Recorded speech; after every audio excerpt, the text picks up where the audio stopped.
ഇന്ന് നമ്മൾ വളരെ എളുപ്പത്തിലൊരു വെജ് പുലാവും പിന്നെ അതിൻ്റെ കൂടെ കഴിക്കാൻ പറ്റിയ നല്ലൊരു ബ്രിഞ്ചോൾ കറിയാണ് കേട്ടോ ഞാനിന്ന് തയ്യാറാക്കുന്നത്.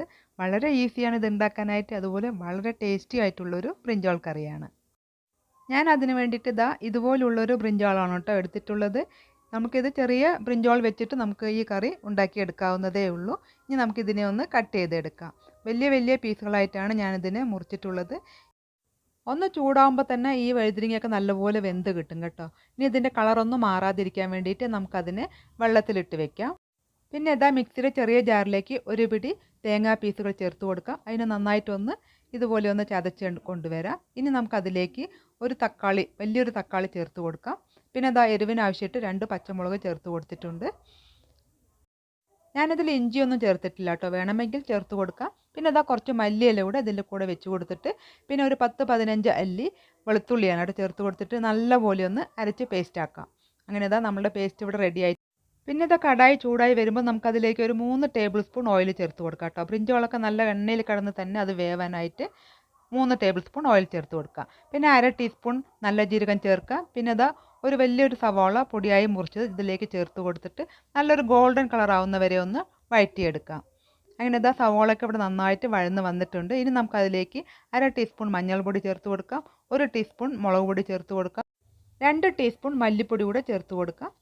പിന്നെ അതിൻ്റെ കൂടെ തന്നെ 1/2 ടീസ്പൂൺ ഞാൻ ജീരകം വറുത്ത് പൊടിച്ച ആ ഒരു പൗഡറും കൂടി ചേർത്തിട്ടുണ്ട്. ആവശ്യത്തിനുള്ള ഉപ്പ് കൂടെ ചേർത്ത് കൊടുത്തിട്ട് നമ്മൾ മുറിച്ച് വെച്ചിട്ടുള്ള ബ്രിഞ്ചോൾ പീസുകളിൽ അത് ഫുള്ളായിട്ട് ഇതിലേക്ക് ഇട്ട് കൊടുത്തിട്ട് നല്ലപോലെ ഒന്ന് മിക്സാക്കി എടുക്കുക. മസാലയൊക്കെ ഈ ബ്രിഞ്ചോളിൽ പിടിക്കുന്ന പോലെ നല്ലപോലെ തന്നെ മിക്സാക്കി എടുക്കുക. ഇനി നമുക്കിതിനെ ഒന്ന് അടപ്പ് കൊണ്ട് അടച്ച് വെച്ചിട്ട് 5 മിനിറ്റ് നമുക്കിത് ലോ ഫ്ലെയിമിലിട്ടിട്ട് ഇതൊന്ന് വെന്ത് വരാൻ വേണ്ടിയിട്ട് വെയിറ്റ് ചെയ്യാം. 5 മിനിറ്റിന് ശേഷം നമ്മളുടെ ബ്രിഞ്ചോളൊക്കെ ഇവിടെ നന്നായിട്ട് വെന്ത് വന്നിട്ടുണ്ട് കേട്ടോ. ഞാൻ ഇടയ്ക്ക് 1-2 വട്ടം ഇളക്കി കൊടുത്തിട്ടുണ്ടായിരുന്നു. നല്ല ഡ്രൈ ആയിട്ട് ഇങ്ങനെ തന്നെ നമുക്ക് ഈ ബ്രിഞ്ചോൾ കഴിക്കാം കേട്ടോ, നല്ല ടേസ്റ്റാണ്. ഇനി നമ്മൾ അരച്ച് വെച്ചിട്ടുള്ള മസാല പേസ്റ്റില്ലേ അത് ഇതിലേക്ക് അങ്ങ് ചേർത്ത് കൊടുത്തിട്ട് നന്നായിട്ടൊന്ന് മിക്സാക്കി കൊടുക്കാം. നമ്മൾ ഈ മസാലയൊക്കെ പച്ചയായിട്ട് തന്നെയാണല്ലോ അരച്ചിട്ടുള്ളത്. അപ്പോൾ അതിൻ്റെ ഒരു പച്ച സ്മെല്ല് പോവാനായിട്ട് നമുക്കിതിന് 1 മിനിറ്റ് ഒന്ന് നമുക്ക് മൂടി വെച്ചിട്ടൊന്ന് വേവിക്കാം. 1 മിനിറ്റിന് ശേഷം നമുക്ക് വീണ്ടും തുറന്ന് നോക്കാം. അതിൻ്റെ പച്ച സ്മെല്ലൊക്കെ പോയിട്ടുണ്ട്. ഇനി നമുക്കിതിലേക്ക് ആവശ്യത്തിനുള്ള വെള്ളം കൂടി ചേർത്തിട്ട് നല്ലൊരു ഗ്രേവി ആക്കിയിട്ട് നമുക്ക് ഈ കറീനെ തയ്യാറാക്കാം. ഞാനിവിടെ 1 കപ്പ് വെള്ളമാണ് ചേർത്ത് കൊടുത്തിട്ടുള്ളത്. ആവശ്യത്തിനുള്ള വെള്ളവും ചേർത്തിട്ട് ഉപ്പൊക്കെ കറക്റ്റായിട്ട് എന്ന് നോക്കുക, അല്ലെങ്കിൽ ഈ സമയത്ത് ചേർത്ത് കൊടുക്കുക. ഇനി നമുക്കിതിനെ വീണ്ടും അടപ്പ് കൊണ്ട് അടച്ചിട്ട് 10 മിനിറ്റ് ലോ ഫ്ലെയിമിൽ തന്നെ ഇട്ട് കൊടുത്തിട്ട് നമുക്ക് വേവിച്ചെടുക്കാം. 10 മിനിറ്റിന് ശേഷം ബ്രിഞ്ചോൾ കറി നല്ലപോലെ വെന്ത് നല്ല അതിൻ്റെ എണ്ണയെല്ലാം തെളിഞ്ഞ് വന്നിട്ടുണ്ട്. ഇനി നമുക്ക് അതിൽ കുറച്ച് മല്ലിയില കൂടി ചേർത്ത് കൊടുത്തിട്ട് ഇറക്കി വെക്കാം. ഇനി പുലാവ് തയ്യാറാക്കാനായിട്ട് ഞാനിവിടെ സോന മസൂരിൻ്റെ റൈസാണ് കേട്ടോ എടുത്തിട്ടുള്ളത്.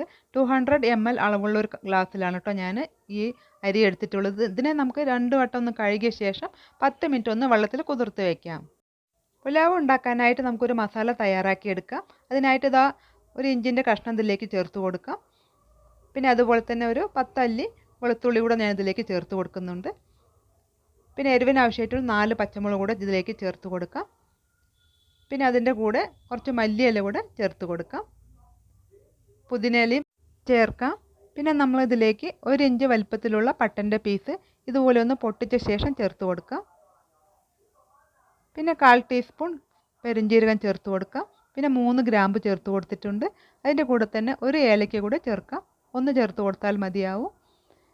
പിന്നെ നമ്മളതിലേക്ക് ഒരു അല്പം നാരങ്ങ നീരും കൂടി ചേർത്തിട്ട് 1-2 ടീസ്പൂൺ വെള്ളം കൂടി ചേർത്തിട്ട് നല്ല പേസ്റ്റ് രൂപത്തിലൊന്ന് അരച്ചെടുക്കാം.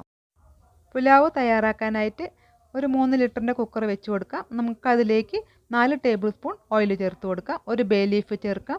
1/2 ടീസ്പൂൺ ഷാജീരകം ചേർത്ത് കൊടുക്കാം. പിന്നെ ഒരു വലിയ സവാള നീളത്തിൽ അരിഞ്ഞത് ഇതിലേക്ക് ചേർക്കാം.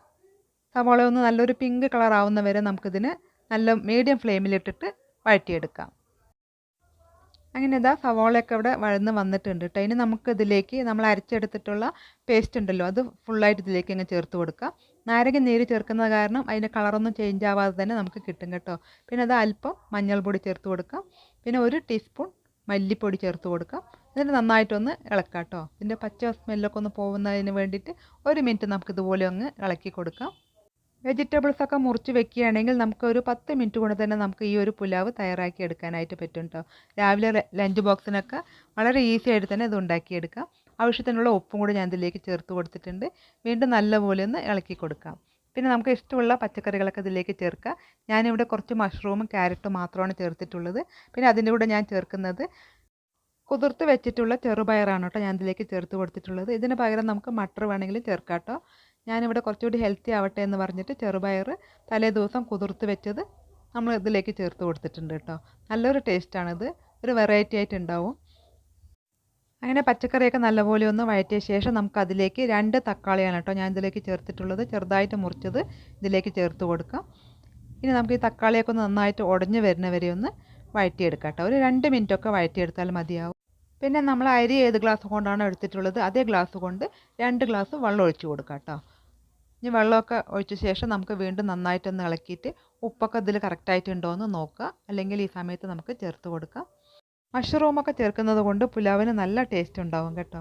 ഇനി നമുക്ക് ഈ വെള്ളം നന്നായിട്ടൊന്ന് തിളച്ച് വരുന്ന സമയത്ത് നമുക്കിതിലേക്ക് 1/4 ടീസ്പൂൺ ഗരം മസാല കൂടി ചേർത്ത് കൊടുത്തിട്ടുണ്ട്. ഇനി നമ്മൾ കുതിർത്ത് വെച്ചിട്ടുള്ള അരി നമുക്കിതിലേക്ക് അങ്ങ് ചേർത്ത് കൊടുക്കാം. എന്നിട്ട് നന്നായിട്ടൊന്ന് ഇളക്കി യോജിപ്പിക്കാം.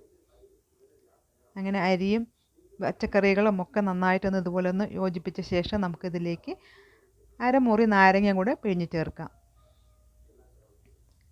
അതിനെന്താ തിളച്ച് വന്നിട്ടുണ്ട്. പിന്നെ നമ്മൾ അടപ്പ് കൊണ്ട് അടച്ചിട്ട് ഒറ്റ വിസിൽ വന്നാൽ മതിയാവും കേട്ടോ. മീഡിയം ഫ്ലെയിമിലിട്ടിട്ട് ഒരേ ഒരു വിസിൽ വെച്ചിട്ട് നമുക്ക് ഓഫാക്കി കൊടുക്കാം. അങ്ങനെ ഇതാ ഒരു വിസിൽ വന്നിട്ടുണ്ട്.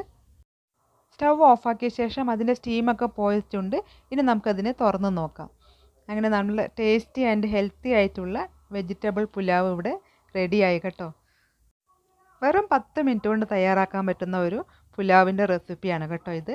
ഈ വീഡിയോ ഇഷ്ടപ്പെടുവാണെങ്കിൽ ഒന്ന് ലൈക്ക് ചെയ്യണേ. അടുത്ത പുതിയൊരു വീഡിയോ ആയിട്ട് ഞാൻ വീണ്ടും വരാം. താങ്ക്